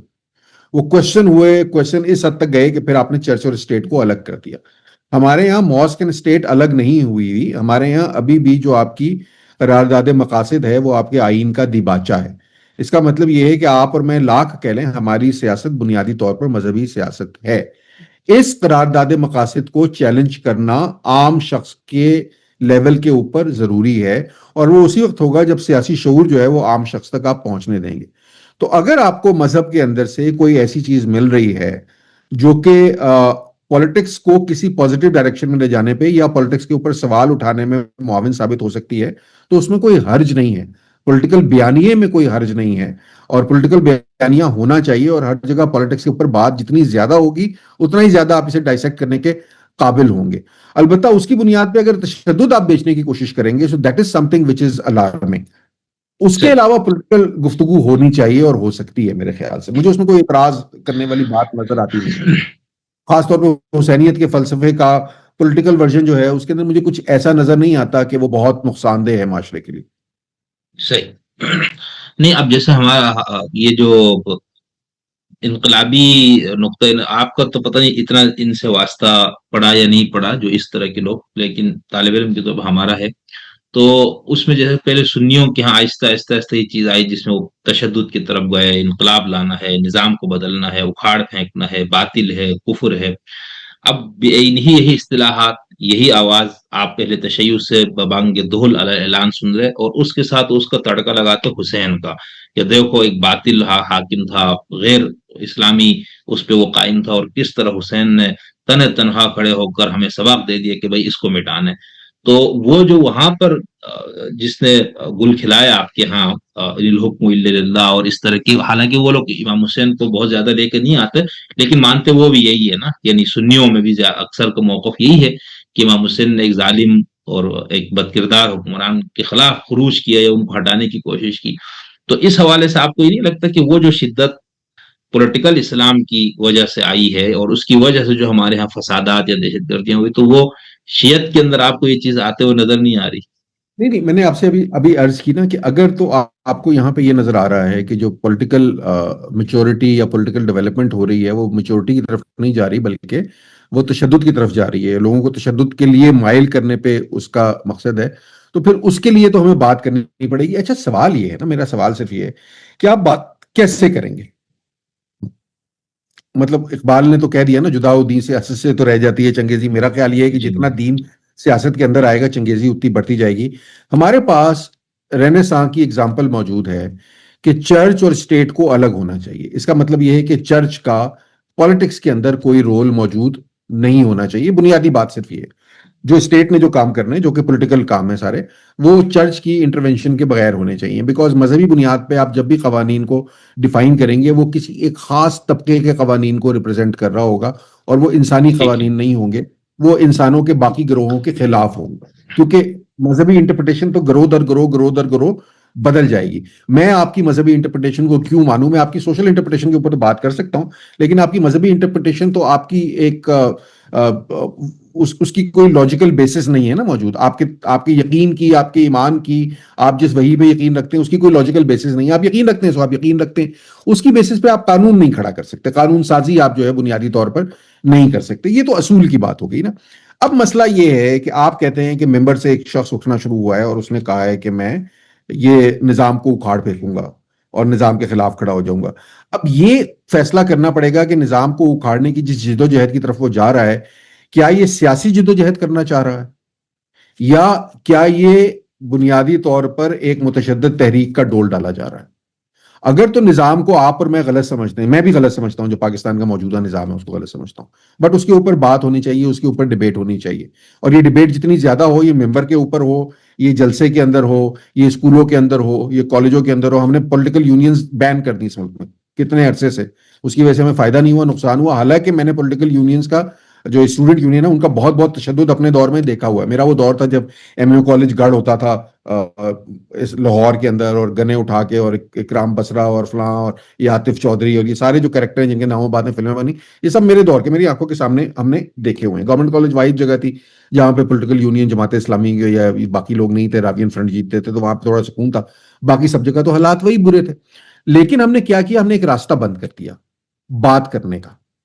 آپ نے تشدد کو مینج کرنا ہے کہ آپ اسے مینج کس طرح کر سکتے ہیں، لیکن آپ بات کرنے کے راستے بند نہیں کر سکتے. بات کرنے کے راستے آپ بند کریں گے، وہ غالب کی بات ہے نا کہ وہ رکتی ہے میری تباہ تو ہوتی ہے رواں اور والی بات ہے، تو چڑھ جاتے ہیں نالے وہ والے، تو وہی کہانی ہے. آپ راستہ روکیں گے، بند لگائیں گے، وہ مزید اور بری طرح اس کو لے کر وہ بہ نکلے گا. ہم نے عرب اسپرنگ ہوتے دیکھی، ہم نے بہت سارے یہاں پہ دیکھے متشدد تحریکیں دیکھی. جہاں جہاں بات ہوتی رہی ہے، پراپر بات ہوتی رہی ہے، یا بات چیت کے ذریعے راستے کھلتے رہے اور آپ نے لوگوں کو موقع دیا ہے کہ وہ آئیں اور نظام کے حوالے سے بات کریں، وہاں متشدد انقلاب نہیں آتے. متشدد انقلاب وہاں آتے ہیں جہاں آپ راستہ روک دیتے ہیں لوگوں کہ تم بات نہیں کر سکتے. تو بات کرنے میں کوئی حرج نہیں ہے، لیکن ریاست اگر طاقت سے اس کا راستہ روکنے کی کوشش کرے گی تو وہ غلط ہو جائے گا. آپ کو بات کرنے کے ایونیوز پرووائڈ کرنے ہوں گے. وہ کیسے کریں گے، وہ اس پہ ایک الگ ڈیبیٹ ہو سکتی ہے کہ بات کرنے کے ایونیوز کیا ہے. سیاسی بات کرنے کا حق ہر ایک شخص کو ہے، چاہے وہ مذہبی سیاست ہے. میں بالکل مذہبی سیاست کے خلاف ہوں. میں سمجھتا ہوں سیاست میں مذہب کا کوئی رول نہیں ہونا چاہیے، کوئی تڑکا نہیں ہونا چاہیے. لیکن یہ میں سمجھتا ہوں نا، آپ تو نہیں سمجھتے، تو میں آپ کے اوپر زبردستی نہیں کر سکتا کہ آپ مذہبی سیاست نہ کریں. میں مولانا فضل الرحمان کی جماعت کو بین نہیں کر سکتا، میں حافظ نعیم الرحمان صاحب کی جماعت کو بین نہیں کر سکتا، میں ساجد نقوی صاحب کو گھر بیٹھنے کا مشورہ نہیں دے سکتا. میرے پاس یہ اختیار نہیں ہے، نہ مجھے یہ کرنا چاہیے. مجھے وقت کے ساتھ ساتھ ایسے ایونیوز ڈھونڈنے چاہیے جہاں یہ چیزیں خود ہی ایکسپوز ہوتی چلی جائیں. یہ ایکسپوز ہوتی ہیں، مذہب اپنے آپ کو ایکسپوز کرتا ہے over a period of time, یا عقیدہ اپنے آپ کو، جو ریجڈ عقیدے ہوتے ہیں، متشدد عقیدے ہوتے ہیں، وہ ایکسپوز ہو جاتے ہیں، لوگوں کو نظر آتا ہے. اچھا، دوسرا مسئلہ اس کے اندر کیا ہے؟ دوسرا مسئلہ یہ ہے کہ ان کو فیول کہاں سے ملتا ہے، لوگ کون آتے ہیں. آپ نے دیکھا یہ ہر دفعہ جب ہنگامہ ہوتا ہے تو موٹر وے کے اوپر لوگ ڈنڈے لے کے آ جاتے ہیں، بچے اور وہ شیشے توڑ رہے ہوتے ہیں. اب وہ بتائیں کون بچے ہیں؟ یہ وہ بچے جن کے پاس معاش نہیں. شمس الدین کو تو صبح کمانا ہے نا گھر کے لیے، وہ پاگل ہے جا کے سڑک پہ شیشے توڑے گا؟ یا میں نہیں توڑوں گا یا میرا بچہ نہیں توڑے گا؟ بھائی وہ اپنی جاب کرنی ہے، وہ جاب پہ جانا ہے. 90% اس میں سے وہ لوگ ہیں جن کے پاس معاش نہیں ہے. یہ ان کا غصہ ہے، ان کی فرسٹریشن ہے، جو شیشے توڑ کے، گاڑیاں توڑ کے، ہنگامے کر کے، اے ٹی ایم اکھاڑ کے نکلتا ہے. وہ شخص جس کے گھر میں روٹی ہے وہ یہ حرکت نہیں کر رہا ہوتا. ہمارا مسئلہ معاشی ہے، نظریاتی نہیں ہے. نظریاتی تنظیموں کو فیول، ہم نے ایک دفعہ ایک پوری ورکشاپ اس پہ کرائی تھی کہ یہ جو وائلنٹ یا ایکسٹریمسٹ ٹینڈنسیز ہیں معاشرے میں، ان کے بڑھنے کی بنیادی وجہ کیا ہے. تو یہ وائلنٹ ایکسٹریمسٹ ٹینڈنسی اس وجہ سے نہیں بڑھ رہی کہ مذہب، یہ نظریات اس قسم کے ہیں. یہ اس لیے بڑھ رہی ہے کہ لوگوں کے پاس کھانے کو نہیں ہے. آپ لوگوں کو آج کھانے کو، اس ملک میں معاشی جو مسائل ہیں ان کو سالو کر لیں، ان کو فیول ملنا بند ہو جائے گا. لیکن وہ مذہبی بیانیہ بھی تو بہت اہم کردار ادا کرتا ہے. یعنی اب اسامہ اور القاعدہ میں جو بڑے بڑے لوگ تھے وہ کوئی غریب فقیر قلاش لوگ نہیں تھے نا، وہ تو بڑے پیسے والے لوگ تھے. اور جو داعش کے اندر جتنے لوگ مغربی یونیورسٹیوں سے بھرتی ہوئے ہیں وہ سب کے سب اچھے کھاتے پیتے ہاں، لوگ تھے نا، ان کو تو کوئی معاشی مسائل نہیں تھے. وہ سڑکوں پہ گاڑیاں نہیں توڑ رہے تھے نا، وہ تو ایک پوری نہیں، تحریک کھڑی کر رہے تھے. وہ اپنے آپ کو پھاڑ رہے تھے نا. ہاں، لیکن آپ کو نہیں، وہ اپنے آپ کو نہیں پھاڑ رہے تھے. نہ نہ نہ نہ نہ، الزاروی نے کبھی اپنے آپ کو نہیں پھاڑا، نہیں، ان اسامہ کے نے کبھی ماننے اپنے آپ کو والوں نہیں نے. پھاڑا. نہ، ہاں، ان کے ٹھیک. ماننے والے جو پھاڑ رہے تھے وہ وہی بچے تھے جن کے پاس معاش نہیں تھا، جن کے پاس کچھ کرنے کو نہیں تھا. میں آپ کو کہہ رہا ہوں، مطلب ہر طرح کے بعض اوقات نظریاتی متشدد بھی آ جاتے ہیں. لیکن آپ کا کیا خیال ہے افغانستان میں کون جا کے مرتا رہا ہے؟ کشمیر میں کون فیول بنتا رہا ہے؟ یہ جو فٹ سولجرز ہوتے ہیں نا، یہ فٹ سولجرز معاشی مسائل کی وجہ سے فٹ سولجرز بنتے ہیں. ان کو کہاں سے ملتا ہے فیول؟ کہاں سے ملتا ہے؟ جو آپ کی اوپر کی لیڈرشپ ہے وہ تو پشاور کے اندر بیٹھی ہوئی ایک زمانے میں یہاں بیٹھ کے کروڑ ڈالر کے فنڈ اکٹھے کر رہی تھی. یہ تو پیسے کمانے کی، یہ تو پیسے کی ایک گیم تھی نا. پیسہ کمایا، وہاں تک نکل گئے. طالبان کے جو بچے فرنٹ لائنز پہ مر رہے ہوتے ہیں، کبھی آپ نے ان کا دیکھا ہے ان کے حلیہ کیا ہے؟ ان کے پیروں میں کس قسم کی چپلیں ہوتی ہیں اور وہ کس قسم کے کپڑے انہوں نے پہنے ہوتے ہیں جو فٹ سولجرز آپ کے مر رہے ہوتے ہیں. فار دیٹ میٹر ملکی جو افواج ہیں، آپ کی افواج بھی، ان کے جو سارے جو فٹ سولجرز ہیں، آپ کو پتا ہے بعد میں بینکوں کے باہر گارڈز کی نوکریاں یہ لوگ کر رہے ہوتے ہیں. بالکل ایسے ہی. ہمارے یہاں جو فوج مخالف لوگ ہیں، جو فوج کو، مطلب ان بیچاروں کا کیا قصور ہے؟ ہاں، سپاہی لانس ایسے نائک، ہی. آپ سی ایم ایچ اسپتال جائیں گے تو ان کے تو بیچاروں کے کاؤنٹر بھی الگ ہوتے ہیں. نان کمیشنڈ آفیسر یہ ہیں، کمیشنڈ آفیسر وہ ہیں. تو یہ ایسے تو ہی. اپنی ارے روزانہ یہ جو فٹ سولجر ہے، یہ تو اس میں لگا ہوا ہے کہ کل کی روٹی کہاں سے ملے گی. جو دو روٹیاں آپ کو دینے کو، مدارس کی اتنی بڑی فوج آپ کی کیوں کھڑی ہوئی ہے؟ ایسے ہی. مدارس کے لوگوں کو، مدارس کے طالب علم کو روٹی کون دیتا ہے؟ مدارس کے طالب علم کو چھت کون دیتا ہے؟ مدارس کے طالب علم کو وظیفہ کون دیتا ہے؟ معاشرہ دیتا ہے.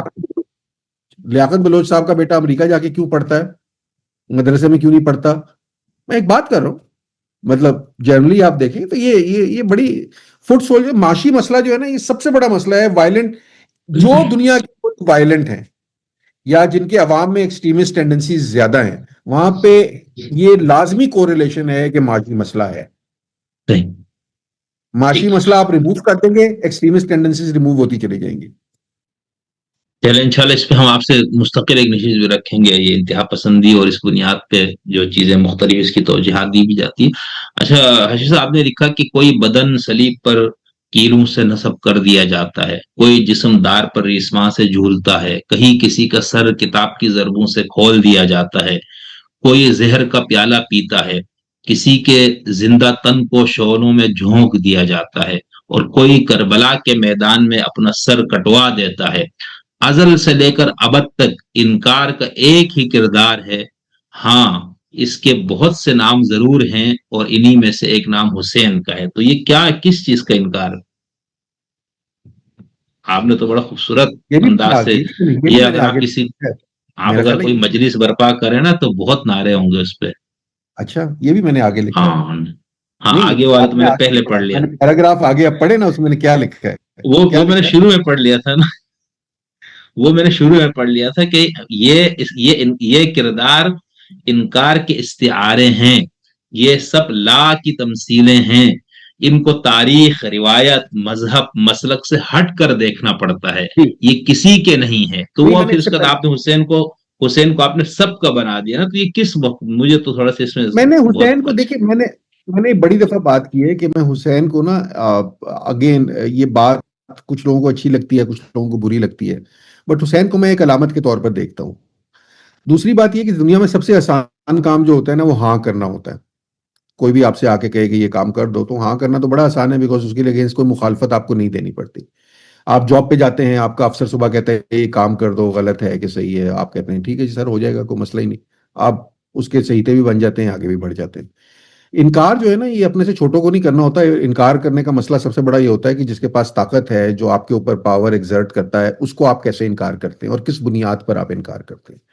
یہ تاریخ کے استعارے ہیں نا, اسپارٹیکس سے لے کر, سقراط سے لے کر, اور حسین سے لے کر, اور ابن رشد سے لے کر, اور جیسس سے لے کر, یہ آپ کو نظر آتا ہے کہ معاشرے میں جو بھی اس وقت مروج ضابطے ہیں, یا معاشرے میں جو کچھ اس وقت ہو رہا ہے, جو غلط ہو رہا ہے ان کی نظر سے, جو انسانوں کے لیے غلط ہو رہا ہے, جس کا نقصان ہے, اس کو کم از کم علامت کی حد تک یہی بات ہے. ٹھیک ہے, آگے ہم اب اگین اسٹرگل میں چلیں گے, سقراط نے کیوں پی لیا زہر کا پیالہ, یا جیسس کو واقعی پھانسی پہ چڑھایا بھی تھا یا نہیں چڑھایا تھا, وہ ایک الگ بحث ہے, اور اس بحث کا کوئی مقصد بنتا نہیں.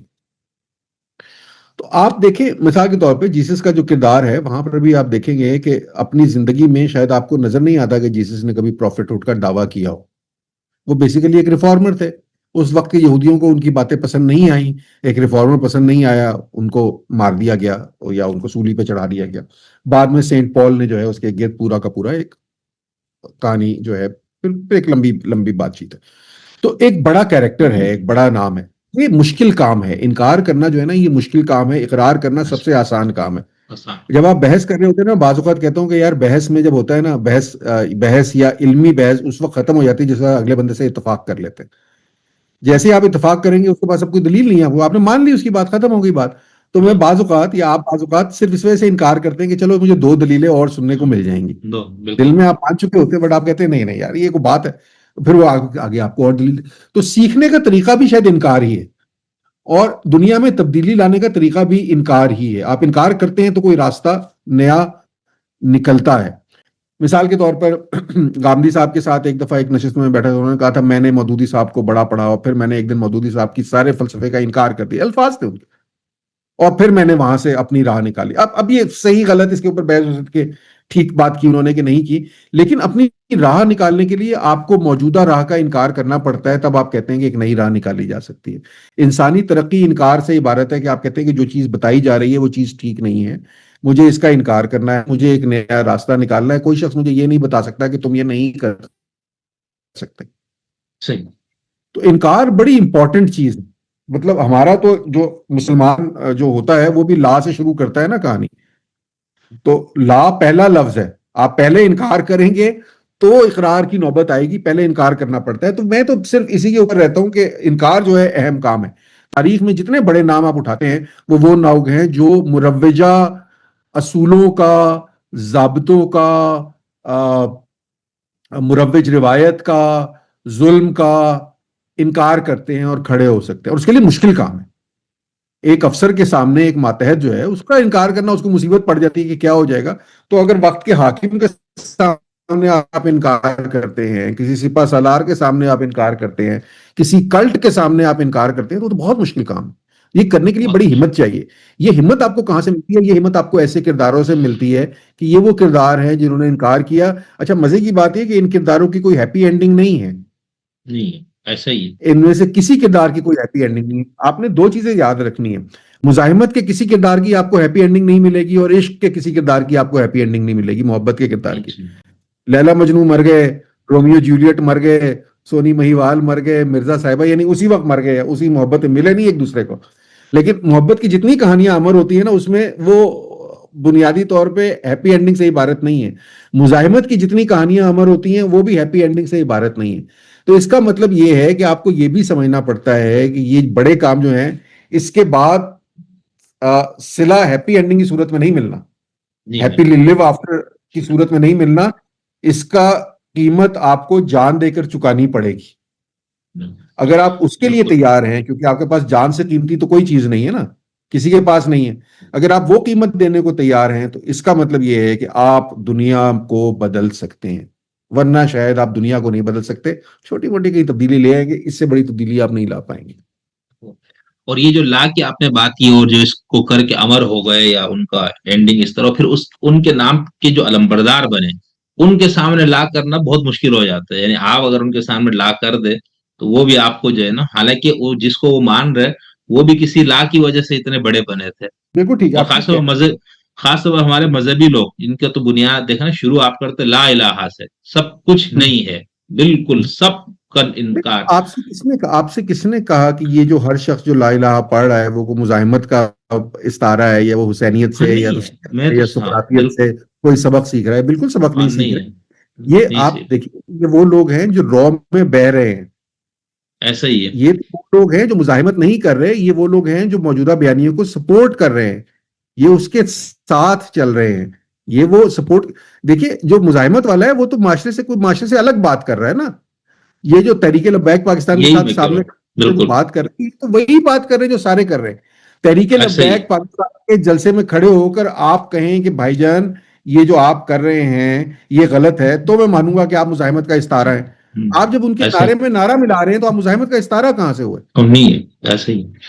بالکل ایسا ہی ہے. ایسے ہی. اچھا صاحب، آخری ایک چیز میں بس اس پہ، یہ جو آپ کی یادیں ہیں اور یہ مجالس اعضاء، اور پھر اس طرح کرتے کرتے اب جو آپ کے لاہور وغیرہ کا نہیں پتا، کراچی میں تو کافی لوگوں کے لیے مسائل، سڑکیں بند اور یہ سارا کچھ پریشانیوں کا بھی لوگوں کو سامنا ہوتا ہے. تو آپ ایک فری تھنکر کے طور پر اس پورے رسم رواج اور اس کے اندر جو جو چیزیں ایڈ ہوتی جا رہی سال بسال، اس سب کو کیسے دیکھتے ہیں؟ اچھا سر، دیکھیں میں بنیادی طور پہ یہ جو سڑکیں بند کرنا جو ہے نا، یہ اس کے اگینسٹ اس کو ایک پورے پرسپیکٹو میں دیکھنا پڑے گا. مطلب دنیا بھر میں کارنیولز ہوتے ہیں، سڑک کوئی نہ کوئی ایک بند کی جاتی ہے، بعض اوقات مرکزی شاہراہ ایک بند کی جاتی ہے، ٹھیک ہے. کارنیولز بھی ہوتے ہیں، اس طرح پولیٹیکل ریلیز ہوتی ہیں، بعض اوقات ان کے لیے بھی سڑک بند کی جاتی ہے. تو یہ ممکن ہے کہ کسی مذہبی اجتماع کے لیے آپ سڑک ایک بند کر لیں، مجھے شاید اس پہ بذات خود کوئی اعتراض نہیں ہوگا. لیکن میں شہر کی 25 سڑکیں جو ہے بند ہوں گی تو مجھے تکلیف ہوگی، کیونکہ آپ جو ہیں جس حسینیت کے آپ علمبردار ہیں، اس کا مقصد انسانوں کو تکلیف پہنچانا نہیں ہے، اس کا مقصد انسانوں سے کو راحت پہنچانا ہے. تو دنیا بھر میں بھی جب کارنیولز ہوتے ہیں یا پولیٹیکل ریلیز ہوتی ہیں، مہذب دنیا کی میں بات کر رہا ہوں، تو ایک آدھی سڑک بند کی جاتی ہے اور 10 دن پہلے سے اس کا پلان جاری کر دیا جاتا ہے کہ یار یہ سڑک بند ہوگی، ساری دنیا کو پتا ہے، یہ اس کا آلٹرنیٹ روٹس ہوں گے، آپ یہاں سے جائیں گے ایسے ایسے، اللہ اللہ خیر صلاح، کوئی مسئلہ نہیں. میں گھر سے نکلتا ہوں، ایک سڑک بند ملتی ہے، دوسری بند ملتی ہے، تیسری بند ملتی ہے، چوتھی بند ملتی ہے. یہ وہ چیزیں جسے میں انڈورس نہیں کر سکتا. نہ میں یہ میلاد النبی کے جلوسوں کے لیے انڈورس کر سکتا ہوں، نہ میں کسی پولیٹیکل ریلی کے لیے انڈورس کر سکتا ہوں، نہ میں کسی کارنیول کے لیے انڈورس کر سکتا ہوں، نہ میں محرم کے جلوس کے لیے انڈورس کر سکتا ہوں. کہ جہاں ہر جگہ ہر شخص کو جی ٹی، دنیا میں کہیں ہائی وے بند نہیں ہوتی، ہمارے یہاں جی ٹی روڈ بند ہوتی ہے. جی ٹی روڈ میں 6 گھنٹے پھنسا ہوا ہوں. اچھا پھر یہ کہ ایک 9 محرم کو بند ہوگی, ایک 10 محرم کو بند ہوگی, ایک 40ویں والے دن بند ہوگی. اس میں میرے شیعہ دوست بہت ناراض ہوں گے اس بات پہ, پہلے بھی بہت ناراض ہوئے کہ اچھا ان کا یہ ہے کہ یہ سیکیورٹی کیوں ہوتی ہے, بند کیوں ہوتی ہے, کیونکہ اچھا وہ مجھے کہتے ہیں تانا ہاں مجھے, آپ کیونکہ لوگ آپ کے بھائی بند جو ہے وہ وہاں آ کے پھٹ جاتے ہیں. اچھا ایک تو یہ کہ میرے کون سے بھائی بند بھائی آ کے پھٹے, میں تو نہیں پھٹا نا, جو پھٹا ہے انہیں روک کے آپ کی طرح, میرا قصور تو نہیں ہے اس کے اندر. اس کا مقصد دیکھیے میدان موجود ہے ہر جگہ, ضروری نہیں ہے سڑک بند کرنا. آپ بہت سے ایسا طریقہ کار اپنا سکتے ہیں جہاں پر آپ کو کم سے کم لوگوں کو تکلیف دیں. تو ملک میں اگر ایک وقت میں 1000 شاہراہیں بند ہو رہی ہیں تو وہ میں انڈورس نہیں کر سکتا. ہر شہر میں کوئی ایک مخصوص جگہ مجھے پتا ہو یہ ہونی ہے, فلاں دن بند ہونی ہے, اور یہ بھی نہیں کہ ہر محرم میں 6 دفعہ بند ہونی ہے, یہ بھی نہیں پاسبل. تو بھائی کوئی بیٹھیے, کوئی ایسا طریقہ نکالیے جس میں لوگوں کو تکلیف نہ ہو. ایمبولینسیں بھی پھنس جاتی ہیں, لوگ اس میں مر بھی جاتے ہیں, اس کے لیے بھی آپ کے پاس یہی ڈائلاگ ہوتا ہے کہ اگر 2 لوگ وہاں مر گئے ہیں تو فلاں ہمارے تو پورے امام بارگاہ میں لوگ. بھائی عورتوں کو آپ گھر بٹھاتے ہیں نا, پتہ ہے اس کی لاجک بھی آپ یہ, باہر لوگ گھورتے ہیں, تو بھائی جو لوگ گھورتے ہیں ان کا علاج کیجئے نا, عورت کا تو قصور نہیں ہے کہ اسے آپ گھر بٹھائیں. تو اصولی طور پہ اگر لوگ فرض کر لیے دہشت گرد, تو دہشت گردوں کا علاج کیجئے, سیکیورٹی ان سے کہیے کہ نہیں ہو سکتا. دنیا بھر میں کارنیول ہوتے ہیں یار, 9/11 ہوا امریکہ میں, آج کتنے سال ہو گئے اس بات کو, دوبارہ کوئی 9/11 کر سکا وہاں پہ؟ میں امریکہ میں گیا ہوں کئی دفعہ, میں گھومتا ہوں, آج تک مجھے امریکہ میں کسی نے ناکے پہ نہیں روکا. میری تو شکل بھی وہی دہشت گردوں والی ہے, حلیہ بھی دہشت گرد, حلیہ تو شاید نہ ہو بٹ ایشین ہے, پاکستانی ہے. مجھے آج تک امریکہ میں کسی ناکے پہ کسی نے نہیں روکا. پاکستان میں مجھے 600 ناکوں پہ روکتے لوگ. مطلب دیکھیں نا, اور کچھ نہیں ہوتا. مطلب یہاں میں گھر سے گزرتا ہوں نا, تو یہاں پولیس چوکی ہے, کسی میں جا کے ان سے بات کروں, ہر روز وہ کھڑے ہوتے ہیں موٹر سائیکلوں کو روک کے, ان کی موٹر سائیکل اپنی دہاڑی لگا رہے ہیں, باتیں کر رہے ہیں. تو یہ تو پورا ایک پرسپیکٹو چینج کرنے کی ضرورت ہے نا, کہ کن چیزوں کو کرنا ہے. میں سڑکیں بند کرنے کے حق میں نہیں ہوں, یہ پیریڈ ہے یہ بات. لیکن میں یہ سمجھتا ہوں کہ دنیا بھر میں سیاسی ریلیز پہ, مذہبی اجتماعات پہ, پولیٹیکل ریلیز پہ کہیں پر ایک پلان کر کے آپ ایک جلوس نکالتے ہیں, وچ از پاسبل. تو اگر محرم کا ایسا کوئی جلوس نکلنا ہے تو ہاں ٹھیک ہے کہ کوئی ایک شہر میں کوئی ایک جگہ ڈھونڈ لیجئے, 10 دن پہلے اس کا پلان جاری کیجئے, سب کو پتا ہو. روزانہ کا یہ تماشا نہیں ہونا چاہیے کہ سڑک بند ہو, اور کیجئے, وہاں پہ کوئی مسئلہ نہیں ہے. لیکن ہر دوسری سڑک بند کر دینا, ہر دوسری سڑک پہ قنات لگا دینا, 4 بندوں کا اجتماع ہوتا ہے اور سڑک بند ہوتی ہے. ایسا صرف محرم شیعہ نہیں کرتے, سنی بھی کرتے. مطلب جس کا دل کرتا ہے, اللہ معاف کرے, آپ نے گھر میں عقیقہ کرنا ہے تو بھی آپ سڑک بند کر دیں گے. آپ نے ایک پریسیڈنٹ سیٹ کر دیا نا کہ میں نے وہ اگر سیٹ کر دیا, نقاب لگا دیا تو پھر پوچھنے والا نہیں, وہ کرتا ہے تو میں کروں گا. تم نے میرا چلان کیوں کیا, تم سے پہلے 2 موٹر سائیکلیں گزر گئی تھی, اس کا چلان کیوں نہیں ہوا؟ تو یہ تو پھر کہیں پر راستہ رکے گا نہیں. تو اس کو مینج کرنے کی ضرورت ہے. کسی ایک دن محرم, نہ 9 محرم کے دن یا 10 محرم کے دن, فیئر انف کہ آپ شہر کی کوئی ایک بڑی شاہراہ کے اوپر آپ نکالنا چاہتے ہیں, کیجئے, ضرور کیجئے. اس کا ضلعی انتظامیہ سے NOC جاری ہونا چاہیے, اور ہمیں پتہ ہونا چاہیے پورے پاکستان کو یا پورے شہر کو کہ یار یہ شاہراہ بند ہوگی اور یہ اس کے آلٹرنیٹ روٹ ہوگا. اور پورے دن بند کرنے کی ضرورت نہیں ہے, آپ کو بھی پتہ ہے کتنی دیر کے لیے باہر نکلتا ہے اور کتنی دیر کے لیے جاتا ہے, 3 گھنٹے 4 گھنٹے آپ بند کریں, ختم کرتے بس ختم ہوگا. تو لوگوں کی سہولت سوچئے, لوگ آپ کے اپریشیٹو ہوں گے. یہ جو آج لوگ آپ کے خلاف باتیں کرتے ہیں, دوسرے مسالک کے لوگ, ان کو بہانہ ملتا ہے نا بات کرنے کا, تو کیوں بہانہ دیتے ہیں آپ کسی کو بات کرنے کا؟ انہیں اپنے ساتھ جوڑیے, بجائے اس کے کہ آپ لٹ لے کے کھڑے ہو جائیں کہ میں نے لڑائی ڈلنی ہے. حسینیت کے اوپر بھی لڑائی اگر کرنی ہے تو فائدہ کیا ہوا؟ اچھا لیکن عائشہ یہ تو بہت اچھا, اس میں جو تعزیہ داری, نوحہ خوانی, سینہ کوبی, قمہ زنی, اس حوالے سے نہیں, یہ ہم آپ کو جائز ناجائز حسرت ہے, اس مذہبی پہلو سے بات ہی نہیں ہو رہی نا. یعنی ایک فری تھنکر کے طور پر آپ اس کو کس طرح دیکھتے ہیں ان چیزوں کو؟ سر دیکھیں, میں نے جب میں بڑا ہو رہا تھا تو میں نے جب غزل پڑھنی شروع کی تو اس کے بعد میں نے انیس کو بھی پڑھنا شروع کر دیا, میں نے دبیر کو بھی پڑھنا شروع کر دیا, مجھے جوش کو بھی پڑھنا شروع کر دیا. تو میرا تو خیال ہے کہ غم کے اظہاریے کا یہ شعر جو ہے یہ بڑا طاقتور ایک میڈیم ہے, میں اس کو تو بالکل ڈینائی نہیں کرتا. نوحے پڑھنے ہیں, سلام پڑھنے, اس کو بھی میں ڈینائی نہیں کرتا. آپ نے پریزنٹ کرنا ہے اپنے آپ کو. جو خود اذیتی ہے نا کسی بھی قسم کی, وہ میری سمجھ میں نہیں آتی. لیکن اگر آپ دینا چاہیں اپنے آپ کو اذیت, تو میں کون ہوتا ہوں آپ کو روکنے والا؟ آپ مجھ سے پوچھیں گے کہ لاجیکل ہے, تو لاجیکل مجھے وہ نہیں لگتی. مجھے نوحہ پڑھنا لاجک لگتا ہے, سلام پیش کرنا, مجھے مرثیے پڑھنا, مجھے مجلس پڑھنا, مجھے حسین کو یاد کرنا, اس پہ آپ کا گریہ, یہ سب مجھے سمجھ آتا ہے. خود اذیتی کی کوئی توجیہ جو ہے نا وہ مجھے کبھی سمجھ نہیں آئی، کسی بھی قسم کی خود اذیتی. صرف آپ نہیں کرتے، اب آپ کو پتا ہے کرسچنز جو برازیل میں ایک بڑا نکلتا ہے وہ تو اپنے آپ کو باقاعدہ سلاخوں سے چھیدتے ہیں اور اس کے ٹانگ لیتے ہیں اور سلیبوں پہ اپنے آپ کو کیلوں سے نصب کرتے ہیں. تو یہ تو کرسچنز کے اندر بھی موجود ہے بہت سی اچھا. جگہ. اس کی کوئی توجیہ سمجھ نہیں آتی. مجھے لگتا ہے کہ بہت ایکسٹریم ہے اور اپنے آپ کو تکلیف پہنچانے کا کوئی فائدہ جو ہے مجھے سمجھ نہیں آتا. لیکن میں کسی پہ اعتراض نہیں کرتا.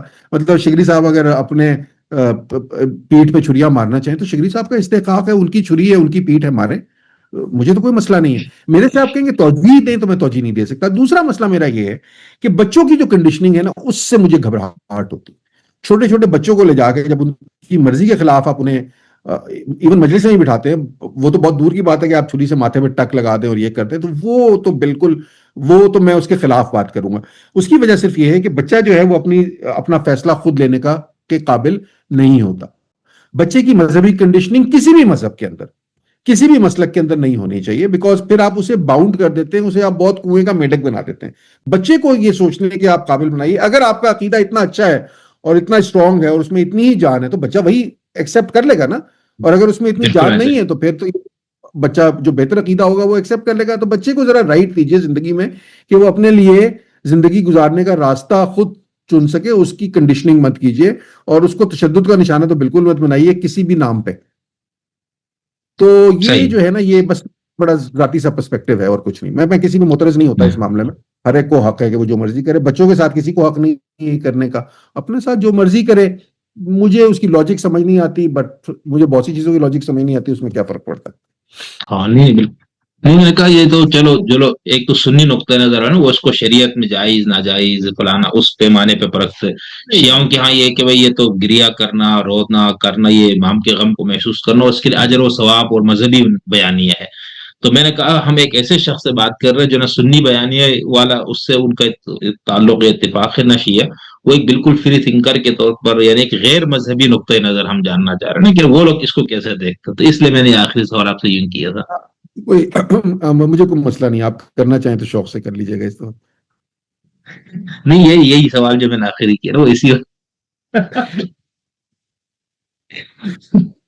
ٹھیک. Thank you. بہت اچھا. میں چاہ رہا تھا کہ بس یہ آپ کا مضمون بھی بہت شاندار اور جاندار تھا، اور پھر اس حوالے سے میرے ذہن میں خیالات ہے کہ مختلف نقطۂ ہائے نظر والے لوگوں سے اس حوالے سے کچھ بات کروں. تو آپ نے مجھے ٹائم دیا، میں اس کے لیے آپ کا بہت شکر گزار ہوں sir. Thank you. Thank you. حافظ. خدا حافظ.